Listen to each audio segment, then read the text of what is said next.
Based on the way I arranged it, I don't think it was chronological Okay. or in any rank. Who are the players that you are really looking out for in this Hmm. World Cup? More like they would blow our minds. Yeah, so for me, I don't want to go with the household names that we know of and that we expect, or Okay. maybe not, I wouldn't say household. I'm really looking forward to Michael Olise. I really want to see what he's going to do with France. Okay, that's true. I think That's true. he's just a shining light that is like you mentioned, the World Cup has a way of putting people on the map. He's already close to being on that map or that stage. But you can imagine if he has a very fantastic World Cup, it just takes him from up here to, way above the skies. So I'll say Michael Olise. The other player I would look out for, well, might be, I don't know, I might be wrong about this. I just want to see how Morgan Rogers for England, how he will shine. Again, I don't want to go with the household names I know. So I'm looking at those guys that I feel they could be X factor guys. A lot of Okay. expectation is on them. Oh, just about right now, it's 1-1. Korea has just equalized. Korea. Yeah, Czech yes, I was waiting Republic. for you. I didn't want to interrupt you. Yeah, Beautiful okay. goal, by the Yeah, way. beautiful. So, so again, I hope to see what Morgan Rogers can do with that English team. I don't know. I just feel he has a chance to shine and show a lot. So now back to the Brazilian team. The person I'm really looking out for, it might be interesting for me to say is Thiago. I watched a couple Okay. of their pre World Cup games, and I could see I could see him in a different light, probably because of the kind of quality behind him.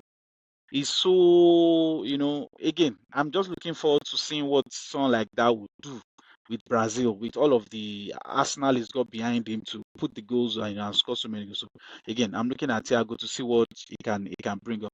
The other team I'll look out for, because I'm African, I want to give one of our African teams that chance. Again, it might not be, what I would expect, but I expect somebody from Senegal to just stand out. I expect or I feel amongst the African teams, they are the ones that can really take to the bank, that would get something, out for Africa. So again, those are the three players and the team that I expect somebody to just, show something out of this world at the World Cup for me. On my top tier, I put Spain, and that's because they are dynamic, quite young, and they have this attacking team generally. I put France on the second level for top tier. They are experienced, deep squad, and they just got to the final recently, just 4 years ago. Then Argentina was my number three, defending champions. Then Messi will still definitely bring that leadership to the team and galvanize them to put those guys in a better position as well. But for the challengers, and we could have some surprises coming from my challengers list. We have Portugal, very balanced team. Ronaldo's last push for me, because it gives Ronaldo an opportunity to try and, even though I'm hearing he will go for the next World Cup as more of a veteran, but this is like a last push for him to try and see if he can get the World Cup. England as well, they have a lot of talent. They are coming from the best league in the world, and they need to be able to show that consistency, even though they've been inconsistent historically. But in Euros, they got to a final recently, and they should be able to replicate that now in the World Cup. Then Brazil amongst my strong challengers. So what I want you to do is challenge my list. Do you think there are people I put as strong challengers that should be in top tier, or people in top tier that should be in my strong challengers?